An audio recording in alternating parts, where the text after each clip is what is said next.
मैं Anil sir, bio classes. आज आपको बताऊंगा एंजियोस्पर्म का मॉर्फोलॉजी। मॉर्फोलॉजी क्या है? तो मॉर्फोलॉजी वनस्पति विज्ञान की वह शाखा है जिसमें पौधों के बाहरी आकृति, एक्सटर्नल स्ट्रक्चर के बारे में अध्ययन होता है। उसी को मॉर्फोलॉजी कहते हैं। आकृति, the branch of botany which deals with the study of external structure of plants। तो पौधे का एक्सटर्नल स्ट्रक्चर क्या होता है? तो रूट होता है, stem, leave, flowers, fruit and seeds, that are external parts. और इसी का जब स्टडी आप कीजिएगा तो इसको मॉर्फोलॉजी कहते हैं, और इसका हिंदी है आकृति। अब आइए जड़, रूट। तो रूट जो है, ये जब बीज का अंकुरण होता है तो बीज में जर्मलिंग निकलता है।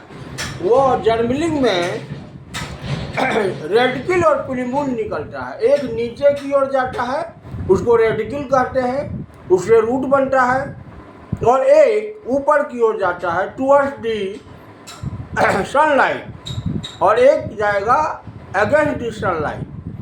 तो जो टुवर्ड्स दी सनलाइट जाएगा वो प्लूमूल होता है, और जो नीचे की ओर जाता है वह रेडिकल होता है। तो रूट का निर्माण जो है रेडिकल से होता है।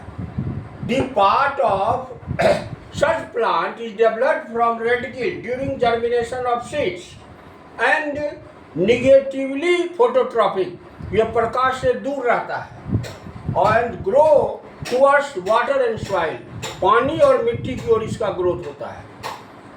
और दूसरा काम रूट का क्या है? The root absorbs water and different types of minerals from the soil। जड़ जो है पानी और खनिज लवणों को, विभिन्न प्रकार का खनिज लवण को अवशोषित करता है। तो ये उसका हुआ ओरिजिन। अब कैरेक्टरिस्टिक्स ऑफ रूट का चारित्रिक गुण। तो पहला यही हो जाएगा कि the root is descending part. Root जो है वह डिसेंडिंग पार्ट है और डेवलप करता है रेडिकल से। और रूट जो है always grow away from sunlight. Root जब भी वृद्धि करेगा तो सनलाइट से दूर करेगा। टू हैबिट अंडरग्राउंड, चूंकि भूमि के अंदर ये रहता है, the colour of root is white. तो जड़ का रंग क्या होता है? जड़ का रंग होता है सफेद या मटमैला रंग का होता है, ग्रे और ब्राउन। अब रूट जो है, in root like the stem, nodes and internodes are absent. जैसे स्टेम में नोड्स और इंटरनोड्स होता है, पर्व और पर्व संधि होता है, तो जड़ में नहीं होता है। और root always positive geotropic and negative phototropic. Root जो है वह पृथ्वी की ओर जाएगा तो जियोट्रॉपिक हो गया, और लाइट से दूर जाएगा, जमीन के अंदर रहेगा तो निगेटिव फोटोट्रॉपिक हो गया। और रूट जो नीचे बढ़ता है, जड़ का जो सिरा होता है, वह जड़ का सिरा के एंड में एक रूट कैप होता है, और रूट कैप की मदद से जड़ भूमि के अंदर जाता है। On the root, on the end of root is protected by root cap. और स्टेम में जैसे स्केल लीव्स होता है और फ्लावर बड्स होता है, वह रूट में नहीं पाया जाता है। Roots, on the root scale leaves and flowers buds are not present. और रूट में जो हेयर्स निकलता है वह एक कोशीय निकलता है, यूनिसेलुलर निकलता है। और तो ये हो गया कैरेक्टरिस्टिक्स। अब टाइप्स ऑफ रूट। रूट दो प्रकार का होता है, एक टैप रूट और एक एडवेंटिटस रूट। टैप रूट किसको कहिएगा? जिसका निर्माण रेडिकल से होगा। और एडवेंटिटस किसको कहिएगा? उसमें रेडिकल नष्ट हो जाता है और उसके जगह पर दूसरा निकलता है, तो उसको एडवेंटिटस कहते हैं। अब जो टैप रूट होता है, तो टैप रूट जो होता है ये आपको डाइकॉट प्लांट, जो भी डाइकॉट प्लांट होगा उसमें टैप रूट होगा।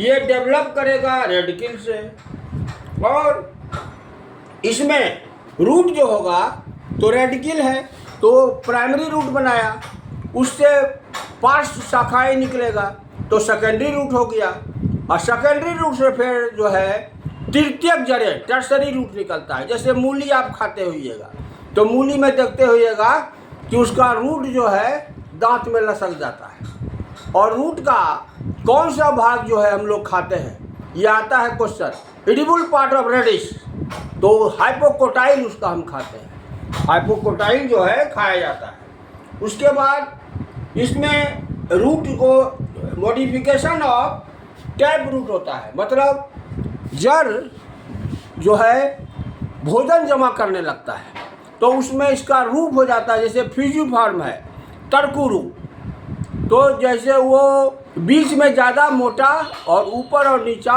पतला होता है, इसमें रेडिश आ गया, इसको फ्यूजिफॉर्म कहे। नेपीफॉर्म, नेपीफॉर्म जो है कुंभी रूप, इसमें टर्निप है, ये लट्टू के समान हो जाएगा तो इसको कहे नेपीफॉर्म। फिर है कॉनिकल, इसमें कैरोट है तो कैरोट का स्ट्रक्चर कैसा है, फनल टाइप का है, तो वो हो गया आपको जाकर कॉनिकल रूट। ये सब भोजन संग्रह करने के कारण होता है। अब आपको पूछेगा कि कैरोट का कौन सा भाग हम लोग खाते हैं, सरस्वती पूजा में कैरोट जो है चढ़ाया जाता है माता सरस्वती को, तो उसमें कैरोटीनॉइड होता है, इसीलिए आप जब खाइएगा तो आपका जीभ और ओंठ लाल हो जाता है। और कैरोट जो है बहुत ही अच्छा फ्रूट है या वेजिटेबल है, जो कि आपको विटामिन ए प्रचुर मात्रा में मिलता है। गाजर का हलवा जो है बहुत ही फायदेमंद होता है, और इस यदि ये खाइएगा तो आपको ब्लाइंडनेस नहीं होगा। गाजर बहुत ही अचूक फूड मटेरियल है। और फिर जो है ट्यूबरस रूट होता है। ट्यूबरस रूट क्या हुआ, जब रूट बिना निश्चित आकृति के अनियमिताकार होता है, जैसे हम लोग स्वीट पोटैटो खाते हैं, शकरकंद, कोई भी शकरकंद का देखिएगा शेप होता है, नहीं, मूली का शेप है, टर्निप का शेल है, क्या कहते हैं इसका टर्निप सलजम का शेप है, गाजर का शेप है, लेकिन शकरकंद का शेप नहीं है।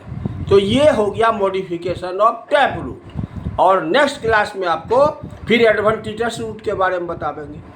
तो ये बहुत ही इम्पोर्टेंट चैप्टर है परीक्षा के दृष्टिकोण से, एसएससी का एग्ज़ाम हो, बीपीएससी का एग्ज़ाम हो, और एनी कॉम्पिटिटिव एग्ज़ाम।